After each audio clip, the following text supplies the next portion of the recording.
all of the laps, capturing his second consecutive Formula V National Championship. In 03, he was on pole looking for the hat trick, and at the start, cars fanned out 5 wide. And the number 36 of Steve Oseth beat the defending champ to the first turn. By lap 4, Stout was back out front, but not for long. As the laps wound down, the lead officially swapped 6 more times. Every lap, every corner, every straight, the top cars fought furiously, sometimes the lead changing by the second. After a late spin took him out of contention, Stout ended up settling for only 3rd. Steve Oseth survived the war to claim his first ever national championship. It's the excitement of Formula V racing, and it's coming up next right here on Speed.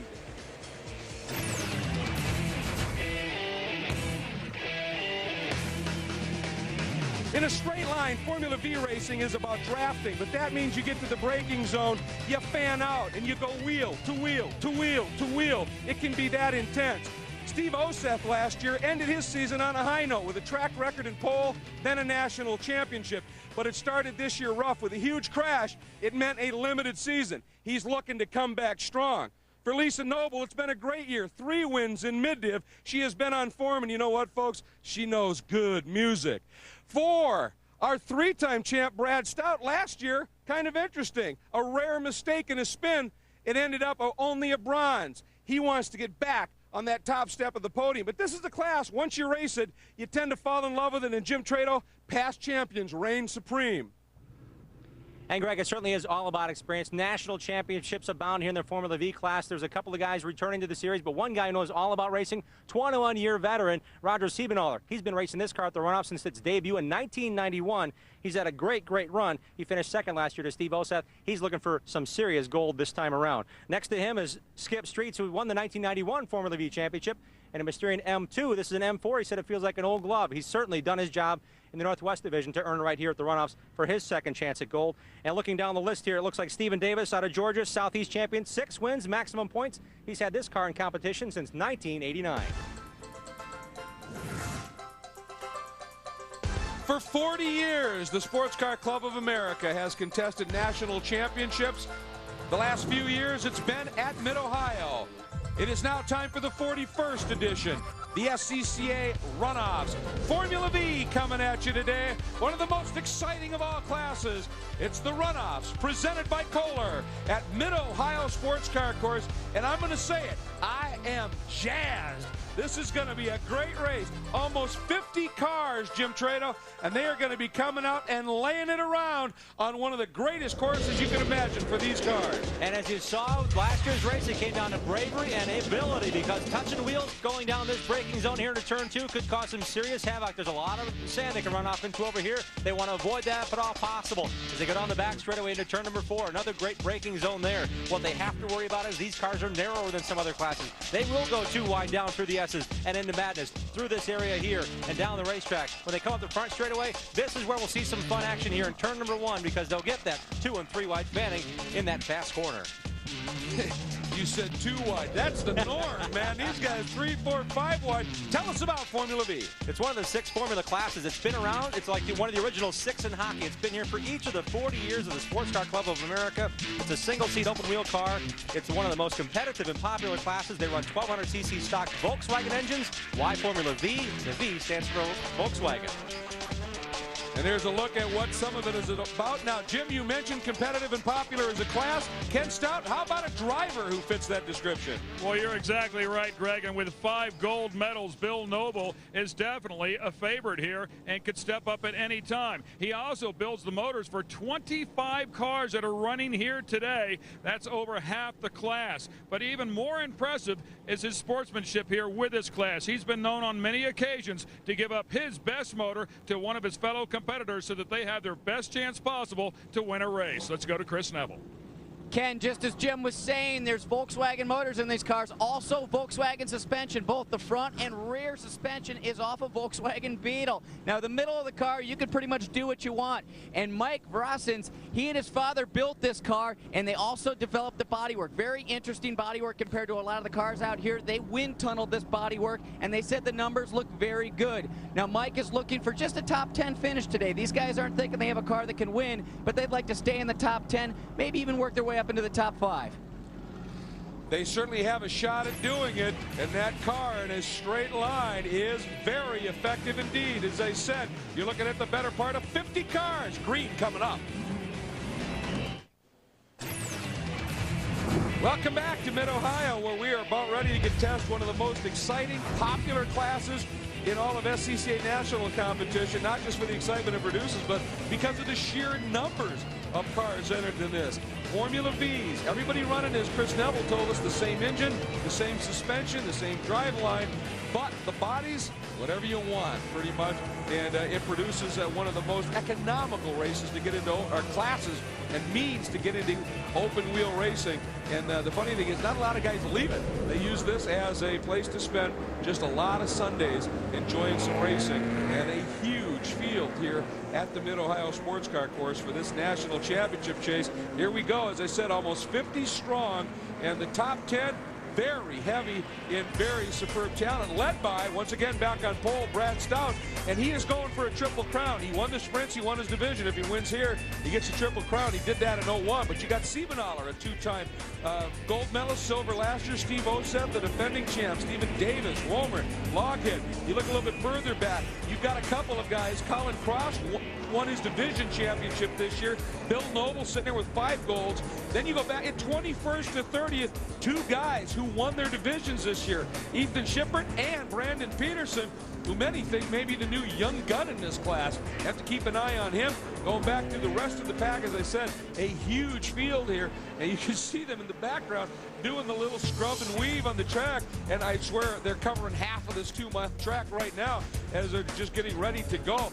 And Jim, you were talking about they'll run 2 wide spots at normal classes, will only be 1 wide, but in places where other classes can run 2 wide, the excitement and the way these guys just go after it here is phenomenal. And realize open wheel, and when they get into these packs, one misstep, you can have some serious problems, and it's amazing, as close as these guys run, how few times that happens. And really, because of the design of the cars and the quality of the 1200cc engines, they got really anywhere on the racetrack they can use for passing zones. Well, with almost 50 cars, something's got to be brewing down in pit lane. Ken Stout? Well, you know, no better time to do a great analogy here, or comparison, I should say, Greg. You're certainly familiar with this as well. How about a Pro 4 off-road truck compared to these guys? $250,000 machine making 800 horsepower, weighs in at 4,700 pounds. These guys, a little over 1,000 pounds, making 60 horsepower, and a competitive car will cost you about 10 grand. But they do have one big thing in common, and that is the competition level. It is extremely close, extremely tight. But one other thing, here in this particular category, there's over 45 of them. Let's go to Chris. Ken, you're right. There's over 45 cars here, and this grid is made up of all of those cars within 5 seconds from front to back. So the competition, not only a lot of cars, but is very tight. I think the way to do well in this race is you can't make any mistakes. You've got to go out there and run absolutely consistent times. If you make a mistake, you're going to fall back. If you can be consistent throughout, you're probably going to be running up near the front. Well, Chris, I mean, everybody's heard us talking about throughout the weekend here, momentum. No class is more dependent on momentum, because at 60 horsepower, it takes a long time to get that speed back. One little bobble, getting 2 sideways or whatever, you're just dead in the water. This is a great camera angle to show you the variance in what these guys feel like they need to cover up their front suspension with. Some have more of a bobsled design. Some have it wide open, saying, I don't want anything as far as drag on the efficiency of the air flowing through the car. Some of them have extensive bodywork, so it's neat to see the diversity and the creativity from these teams. Huge field now heading up into the keyhole under the control of your pole sitter, and that is Brad Stout, his 5th pole in this class over the course of the years. And of course, he's 3 times a gold medalist, although bronze only last year, so he gets to bring him up on his left shoulder. Roger Siebenaller, the defending champ, right behind him. The green flag flies. We are underway, and watch for the fan out. Here we go. Look at Stout. He's got, look at Osef trying to thread the needle, going between he and Siebenaller. They're 5 wide already. Here we go. Watch it. It is still Osef hanging in there. Siebenaller sweeps the outside. Looks like he's going to hang on to it. This is the big, and there it is. Boom. We've got 1, 2, 3 cars involved. 2 off in what they call China Beach. And it has begun already. Boy, it's almost impossible, you would think, to get 50 cars through 1 full lap here and only 2 cars spun off there. But really, that off camber really creates havoc with cold tires. You can see him climbing the curbs. That's the other thing about these. There's a lot of clearance underneath the wheels and suspensions of these cars, so they can be pretty aggressive. And there we saw it, 3 abreast through areas where you just shouldn't be able to do that. And there's a couple of moves, pops right there, being a little defensive. That stream never ends. And here's one of the drivers up. That is the 68 of that's Ethan Shippert. That's 58. Ethan Shippert, that is a real shame. One of the divisional champions. And the other car, I believe, is Steven Dreixler. So those two are out of it. Another car was involved. Looked like he was able to continue. But for Shippert and Dreixler, the day is done and done early. We're going to go back and show you what happened, and it just happens mid-pack. Dreixler started 19th. You see a couple of plumes of brake there as the cars are getting hard on the brake, and a big jump there. We see a big ride as we look to the right-hand side of the screen. These guys really took a wild one, hitting into that left-hander, the right-hander, 3, 4, 5 wide. We take another look at it now as the car gets spun out, physically spun around, and that's when Dreixler takes that wild ride. Aha, the other car involved in that was the 46 of Chris Jenner, John. You see him, that car with the 3 vertical stripes was able to continue, and well, kind of horizontal stripes, I guess. But look at Siebenauer absolutely refusing to let Brad Stout go. And that has been Stout's MO in the years that he's won the title, is he's just so ultra smooth and fast. He just gets far enough out in front that he eventually breaks the toe, the draft that these cars rely on. And Siebenauer absolutely doing everything he can to stay close and not let Stout do it. You can see through the S's, Stout is just so smooth and therefore quick in these cars. Very experienced guys, both in Formula V. Siebenauer driving the Mysterian M2 chassis we've talked about in the beginning of the race. He has this car since 1991 to perfect and tweak and fine-tune. Can't do much with the engine, can't do it with suspension. It's between the wheels, front to rear, that he's been playing with and fine-tuning. Now keep in mind that the guy running second right now, Brad Stout, his family's involved in building their own chassis, and they're starting to build them for some other teams. That's the Vortec chassis, and he uses that to great effect. Good look there at Brad Stout, working through the carousel and up onto the front straight. Siebenauer tucked in behind, and we have a full course caution, which really I was sort of expecting with those two cars where they are down in that highest speed section of the track, right on the edge of the gravel, which means not far off track. That's a bad spot should other cars go off down there. So really no option here. Got to get those guys moving. As we talked about earlier, it's a celebration of Formula V, a celebration of 40 years in SCCA. And Greg, we talked about the June sprints and how important it is, and Brad Stout having a chance to win the Triple Crown. June sprints is certainly a great race in preparation for coming here for the year-ending Big Daddy. Well, you end up at those prestigious June sprints at Road America, going up again oftentimes against a lot of the guys that run here. So it is indeed a test. He showed well. For these guys, problems early, they're done for the day. All the superstars of racing seem to have a superstition. Well, it's absolutely no different here at the Runoffs. Jeff Lawhead, what's yours? I put my race socks on in the same foot in the same order each time I go out for a session or a race. And guys, let's just hope they're clean. Bill Noble? It's $50 bills. You can't hand me a $50 bill on race day. That's absolutely taboo. Don't worry, there's plenty of room in my pocket for those. I'll take them all. Lisa Noble? Lucky earrings. I always wanted something the rest of the guys didn't have. And she's got them, because I'm not going to put them on. Let's go to Charlie Turner. My best buddy in high school was killed in a car accident. We were going to be teammates in a racing team. I carry his sweater with me, so he's with me in spirit whenever I race. Also, obviously, a very sentimental value there. And last but certainly not least, Andre Serrano. Well, my big thing is my number. I like number 7. I've always had it in my car, and I feel behind the 8 ball when I don't get it. Unfortunately, this year, I had to settle for 07. Evil woman Lisa Noble over there beat me out of 7. While they're all different, they all have one thing in common. All these racers feel like their superstition will give them the edge.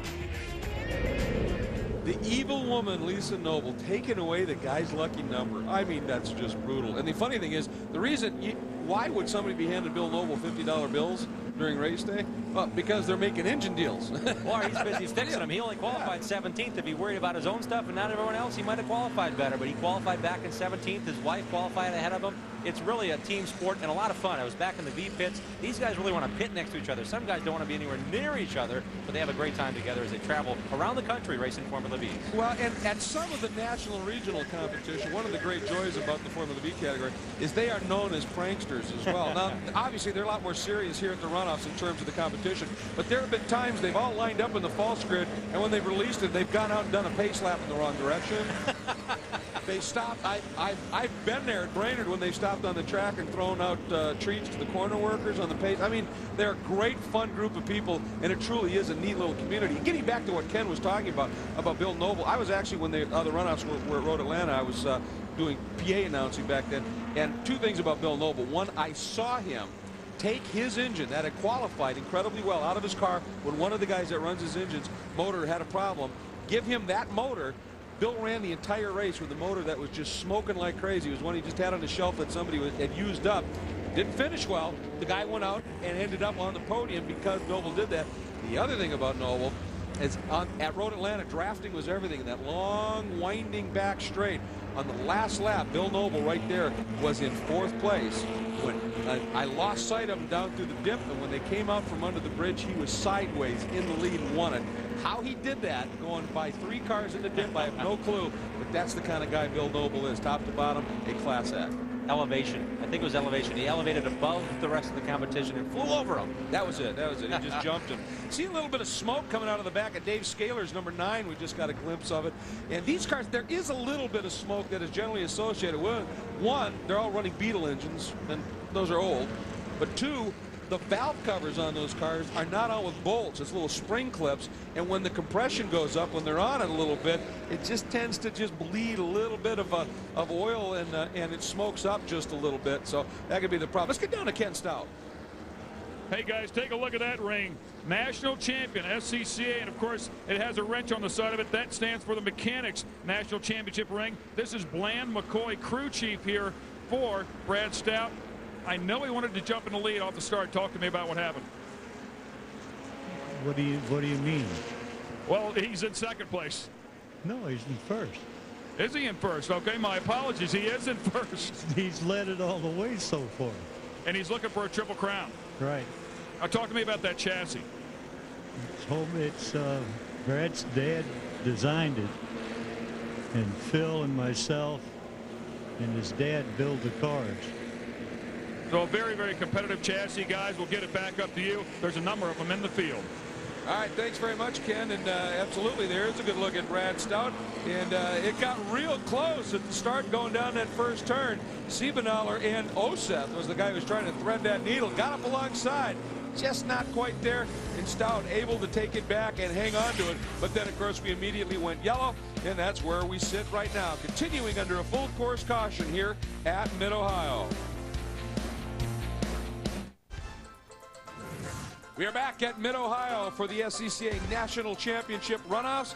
Formula V, the class being contested. 1 race to determine a national champion. 3 medals handed out. Everybody's after the gold, but there is a silver and a bronze. Remember, SCCA, the Sports Car Club of America, made up of 8 divisions across the country, each of which has a divisional championship. The top 10 in those divisional points titles get the invite to the runoffs, and a goodly number of them from each division have shown up here for Formula V. Sports Car Club America, its drivers, its corner workers, its timing and scoring, tech, volunteers, crew. It is a great community, and this is the annual showcase on every level, for every specialty. But of course, when the green flag drops, it is all about the chase for the gold medal. And in Formula V, Brad Stout, with the help of some cautions, has been able to hang on to it. But we now go back to racing, and boy, the 3 of them found a gap. Stephen Davis mistimed that badly, and he has lost some ground. And we've got cars again skating through the grass, trying to make up any kind of space they can as we head down into the S's. No change at the front because they were pretty well strung out. Once again, does everybody get through this tight turn? Looks like it thus far. Just watch the pack work through here, Jim Trado, and yeah, a little bit of smoke, a little bit of tire lockup, and some oil smoke, but otherwise clean and green, as they say. And some of these cars are taking a very conservative line, saying, you know what, if I'm going to get pushed by anybody else, I want to be on one side of the track or the other. I don't want to be taking my line, where the cars will use up the whole race course to get maximum velocity, really, and momentum. These guys are really playing it safe here on this restart. Osef taking a run at Siebenaler, though, as they head up into the carousel. Siebenaler shut that door, and that's allowed Davis to close right up. So what he lost coming up to the green flag, he made up big time working through the S's, and Madness behind him is Jeff Loghead in the 5th spot. With those top 4 cars right now, there's the blanket, and a little bit further back in the pack, a big move, trying to pick up some spots early. Said, nah, that was not going to work at that stage. Tucks right back in. Here's another, oh, and the number 5 has pulled off. Problems for Eddie Cadena out of Houston, Texas, runs out of the Southwestern Division. Now he's going again. Looks like the rear tires might be a little bit askew. Again, this is a stock Volkswagen Beetle rear end as far as the geometry goes for the suspension. Let's see what happens to Ed here. He just locked up. Came down the hill, and I believe it might have been suspension failure, the way he came off the race course and the way the car came through there. The wheels are locked all the way, but I believe it may be a rear suspension problem. Jim, I wonder, that right front corner looked like as he went to the brakes, it snapped around, so maybe that let go. Look at this! Unbelievable fan out, and there's the drafting. Stout led coming out of the keyhole. He's going to be lucky to be 5th. That's where he settles. Osef went by everybody. Siebenaler 2nd, and you can see Stout now has slipped back into the 5th spot. Drafting Formula V's, even on a busy track like that, you give them a little bit of a straight to run on. There you have it. Boy, these guys have been racing these cars for over 10 years. Siebenaler up there. Davis is up there as well. And looking at how they can get these cars working, no one better. So when you want to come and play in the Formula V's, you better bring your A game. Watch this here. There is Stout. There goes Osef. He makes the move, but look at Siebenaler. That's Davis in that flatter car, kind of teal. And watch down to the inside. That second red car is Jeff Loghead, and he blows by both Stout and Davis. Picks up 3rd, tucks in behind Siebenaler. Wow. They're back to single file, but think about this. Now, Siebenaler's out there in the middle of the mix. He's still running 2nd. He thought he might have had the lead going into turn 4, that braking zone area, but now he's got to play catch up once again. And right there, that teal car sitting 3rd in your frame, 4th on the track, trying to make the move. And here comes Loghead trying to get by Siebenaler, and Davis trying to make it by everybody. Can't do it, but Loghead does get by Siebenaler. So he's the 2nd red car in the order. Then Siebenaler, the white number 72, sits 3rd. Then Davis. Then behind him is Stout. Behind him, a very quick starting number 11 of Justin Barker, who started well back in the order. In 8th, so a great run by Justin. These cars well tied against 1200cc Volkswagen engines. Now they're fanning out 4 wide again. That's Davis trying to make the move, and Loghead goes to the front. Davis slots into 2nd. Siebenaler stays put in 3rd. And it is some great racing. Chris Neville, Mr. Osef right now is in the middle of a war. Greg, I'm down here with his brother, Jim. Jim, we're seeing a lot of passing going on in the back straightaway, a lot of drafting strategy. Is that typically what we see in Formula V? Yeah, in the early part of the race, you can't get excited about being anywhere as long as you're in the top 5. You're a contender, and the last couple of laps is when you want to put yourself in position to pass for the lead, because the draft is so important in this class that you know, having the lead halfway through doesn't really mean anything.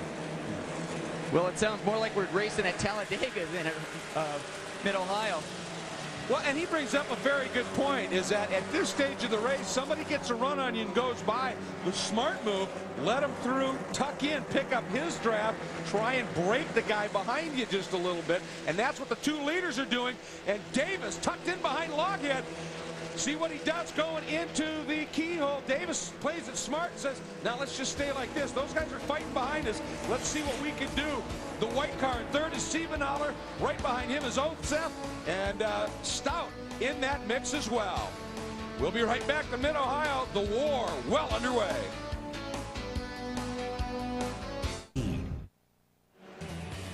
Welcome back. It's just that fast. We have a new leader.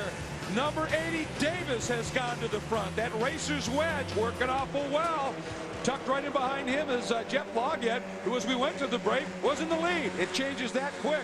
Siebenaler still in the mix. Osef, Stout, Barker, Streets. I mean, that is how close they run. That battle is phenomenal. There is Davis up front. The red car is Loghead. Stout made the move from 5th to 3rd, so he's coming right back after it. Siebenaler, the white car, slipped to 4th. Right behind him is defending champ Osef. Then the big gap. tenth of a second. Yeah, way back there. Stephen Davis is a two-time national champion in 1987 and 1992. In this car, he won the 92 title. What he did 25 years ago was a wise move. He said, I got my pilot's license, but I had to make a choice. Go racing or fly airplanes. He hasn't been behind the instruments since about 25 years ago. You made a wise choice, no question. Here's what happened, and he did it around the outside, Jim. Textbook move around the outside again. This is a long straightaway, but a lot of guys will position themselves for the inside because coming down this long straightaway, it's a tight right-hand corner. A lot of braking going on here. Davis able to sweep on through, carry the momentum around the corner, while all the others are fighting for the line to get the position behind him. Well, new lead change, and that was going into one. I just saw Loghead duck a little low and was able to make the pass at the exit of one. Stout hangs on to that third spot, and that's how quick it is. And as they said, these guys, they're playing it right. Look at Davis, makes the move. Loghead knows he's coming. Here comes Stout now. Stout's trying to get by everybody and take the point. And watch what Davis does. No attempt to fight. Tucks right in behind him. He knows Stout is very quick as well. This is all part of the game plan in Formula V. Problem is they're open wheel, and you see how close they race each other. One little mistake and those wheels touch, it's disaster. You know, this may not be the most powerful class, may not be a big Pro Series class, but I'll tell you what, these guys are some of the finest drivers in the business. And Ken Stout, we're witnessing that right now. Boy, Greg, you couldn't be any more correct. You know, if you go back to 1994, Skip Streets was leading this race, entering turn number 7, and did not win it. So no question, there's a lot of passing going on, and this thing is not over until it's over. And looking at the leader here, Brad Stout, he's the youngster of the bunch. He only started racing in 1989 in Formula V's. Looking at the guys right behind him, Loghead's been at it 27 years in this class alone. And Davis and Siebenaller, I mean, it's a tremendous level of experience here. Now, if there is a moment of concern in this class, for the other competitors, it's when Stout leads. Because he's that smooth, he has been known to be able to just ease away a little bit. So what has to happen right now is Davis has to get back in front at some point. Somebody's got to make the move and get back in front here, which means stay close and get the run. And look what they did there. Nobody going in there, even though Stout swung out wide, tried anything, because they know if they lose the momentum, Stout's gone. Now they just want to work together and draft and watch what happens here. Here comes Loghead. And Loghead had the liberty there of looking outside and tucked back in because he knows that Siebenaller is right behind him rather than next to him or 2 or 3 wide as they head into this corner. And look what Loghead did. When Davis went to the outside, Loghead went with him. 2 cars running together will run quicker than one by himself. That kind of hung Stout out, I think, a little bit. And Loghead literally helped push Davis right by Stout. And now Stout back in second spot. That purple and blue number 35 is Brad Stout, again looking for his second triple crown. Only 5 competitors have been able to do that, winning the Juice Prince and their division, and of course the national championships here at Mid-Ohio. And Greg Rice out of Mississauga, Ontario, has parked her in the gravel, and he's deep in. So at this point, as we are at the halfway point of this Formula V race, he is going to be out for the day. He's over there saying, I need a little help here. And boy, he got a little air. And I think that was, he almost went inverted, Jim. He went off that corner extremely quickly. I don't know whether if he touched somebody or whether he just hooked that edge of the track. Oh, we got more action. Number 36, that is Oseth. The defending champion is off track. Trying to pick up that number. I'm not exactly sure who that is. That's 68, Ed Woolmer. As they go in the corner, it's just a matter of running out of real estate. Woolmer was to the inside, had a lot of momentum coming down through there. And unfortunately for the 36 of Oseth, he was running his line. The chance gone away for Woolmer. Yeah, that is very unfortunate. Woolmer, too, is one of the guys who builds his own chassis. That's the Woolmer EV3, and problems there. Meanwhile, the battling continues at the front of the pack, and there is a good look at Brad Stout. There is Ed Woolmer down in the pits, basically saying, got any problems? And his crew saying, no, it looks good. These are tough race cars, folks.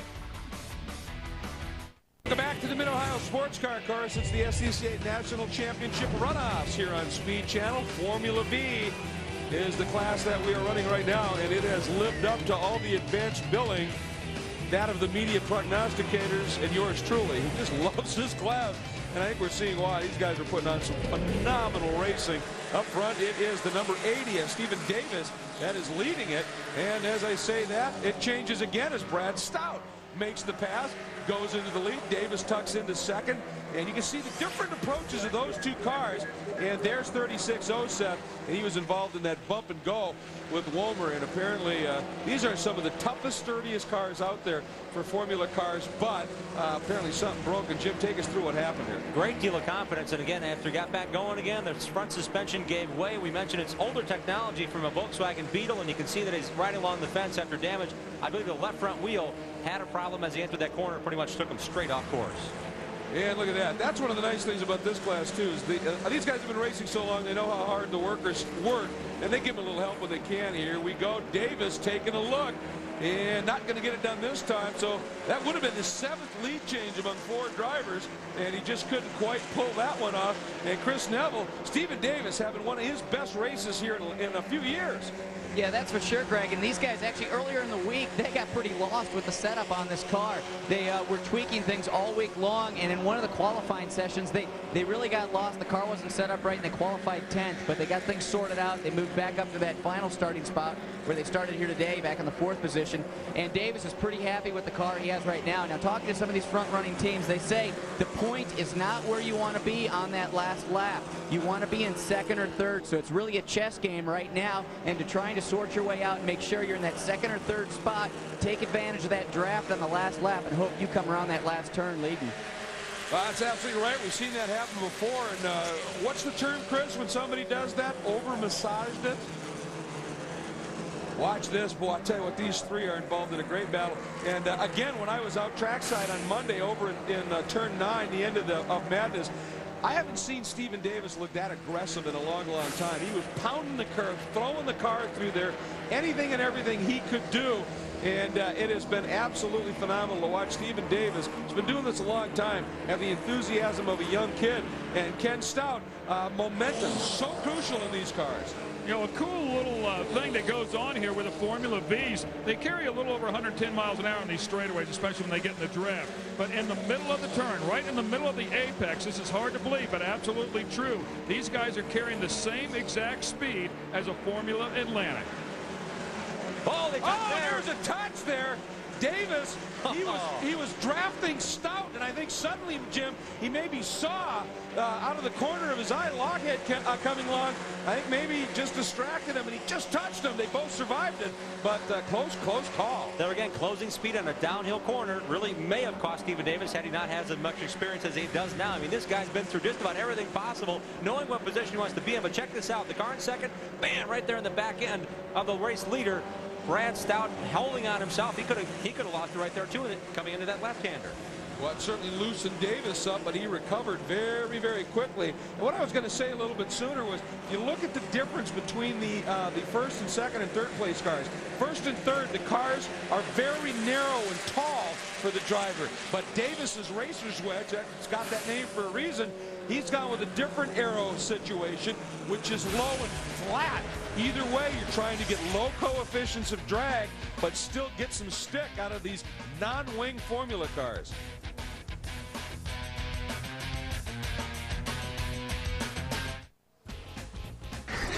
Welcome back. Formula V under contest for the national championship. If you're just joining us, here's what's unfolded from the start. Pole sitter Brad Stout into the lead. But problems early. Couple of cars involved, and they ended up parked. And we're done for the day. That's called China Beach for a reason. You can see the look at it here. Airborne for the number 58 of Ethan Shippert, and he was one of the guys that was out. Meanwhile, the battling continued, and it happened throughout the pack. Cars spinning everywhere. The number 10 of Chris Kendall having it off, and some of those incidents produced a full course yellow on the restart. Brad Stout, once again, able to hang on to the lead in front of the white car of Siebenthaler, but big moment there, locked up and went straight off for Eddie Cadena. Right front corner looked to be broken.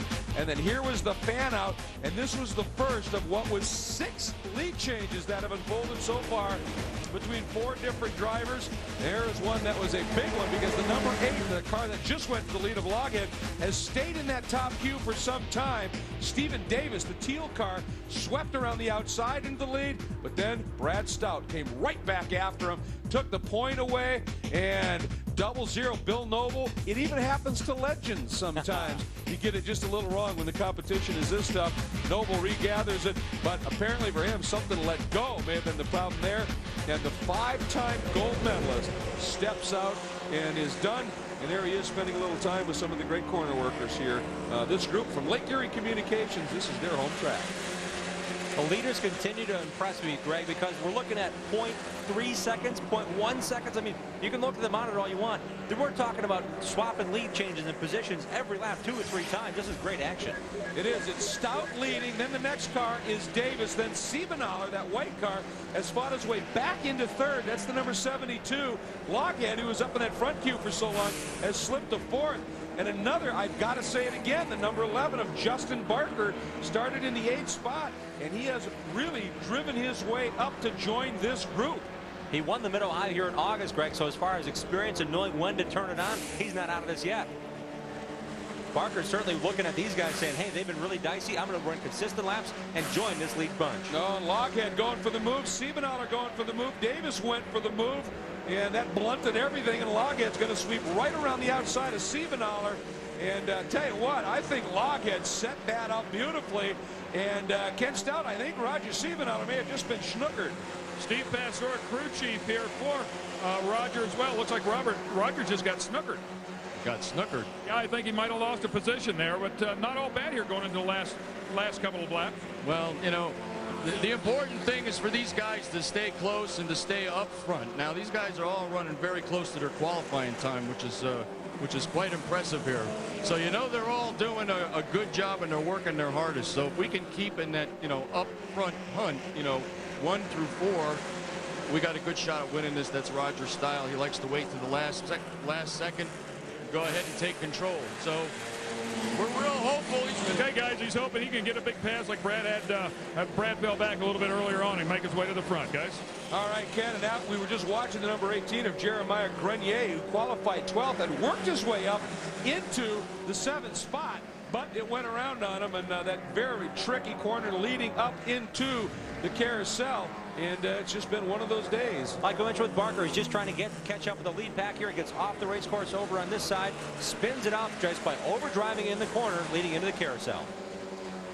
Well, didn't hit anything, didn't get hit, and he's able to gather it up and continue, and only lost 2 spots. Not too shabby as he sits in the 9th spot right now. And boy, here's that battling again. That is Loghead on the right of your screen. Stout with Davis tucked in behind. Loghead going to try and go around the outside, trying to squeeze play. Well, I tell you what, that's not good. If you lose momentum like that, the Stout let him get away. And you saw it. Davis didn't fight that hard because he didn't want to lose that precious momentum. It is such a chess game in Formula V, as we've heard from pit reporters, drivers, and crew. You got to be in the right place when the last lap starts. And oftentimes, up front is not it. Welcome back to Mid-Ohio. The final few laps of Formula V, the national championship chase, is going to be coming at you here, and it has been a great dice, a chess game extraordinaire. Brad Stout, Jeff Loghead, and Stephen Davis, those 3 cars, and you can see they've broken the toe of Siebenaller behind him. So unless something untoward happens, it's down to these 3 guys. And once again, you saw Stout run that way wide line into it, and nobody took the bait. And it's because you can't give it up on the exit of the turn. And, you know, you got to stay as close as you can. And it's just wide enough, Greg, where there might be a chance, and then he comes right across on his apex. His fastest line has been able to keep the lead here. But then you see there's the payoff, as by not taking the bait, Loghead moves to the right of your screen, and Davis coming screaming down the inside. Loghead takes the point. Davis tucks in the second, and Stout, who led and had led the last couple of laps, is third.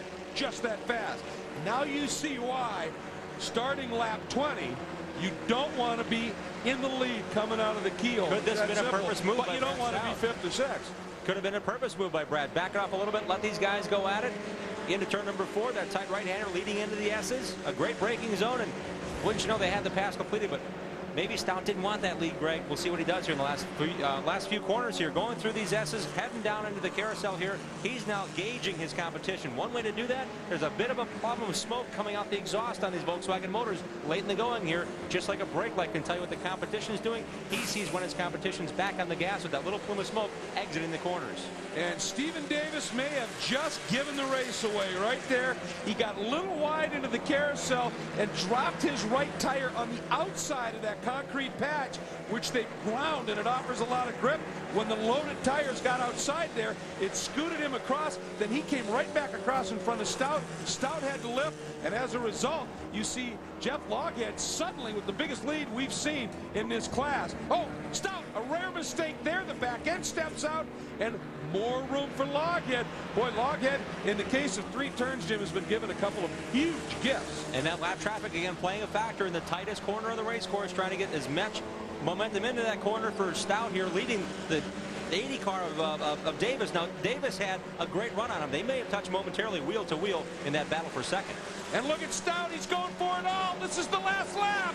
And he couldn't do it. He threw it in. Actually lost a little bit of ground, got sideways. Davis comes back up.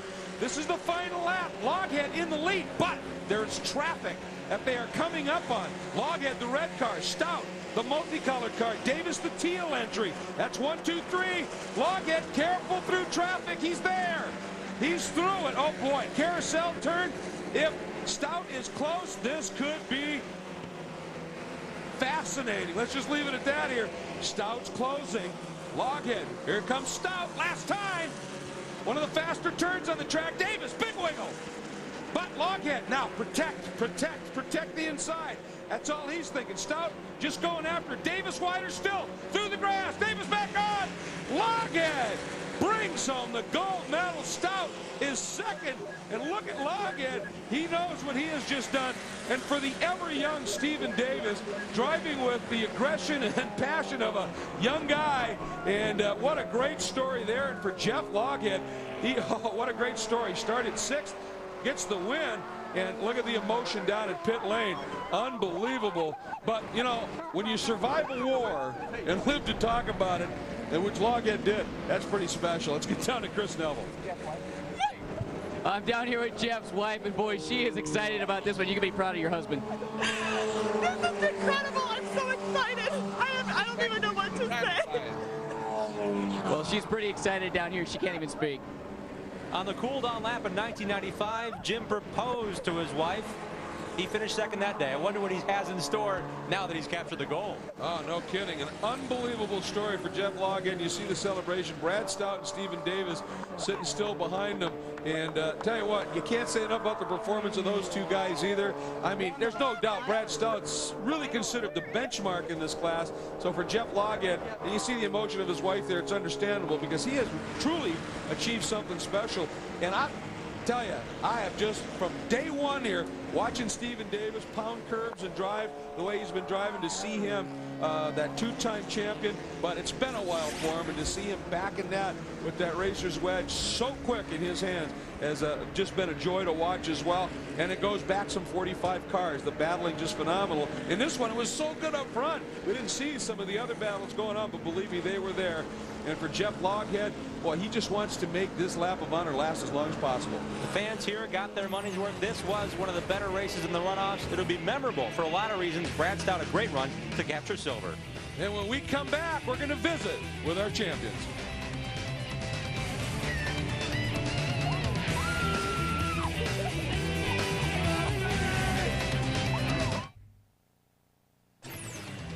It's Mid-Ohio, it's the runoffs, and the Formula V champion has been crowned. Let's get right down to Chris Neville. Greg, down here with Jeff Loghead. This is your first win at the runoffs. You were so excited. We talked to your wife. She was absolutely crying. She just came up and gave you a kiss. This is going to be a great feeling. Oh, this is unbelievable. I've been waiting for this so long. My dad and I have been racing 27 years, and this is the first time to the first win in the runoffs 10 times here. And I want to thank my dad for all his support for all these years. I want to thank my wife, who's stood behind me between some very difficult times with racing and the family life. And I want to thank God for, this win today. It was just a wonderful thing.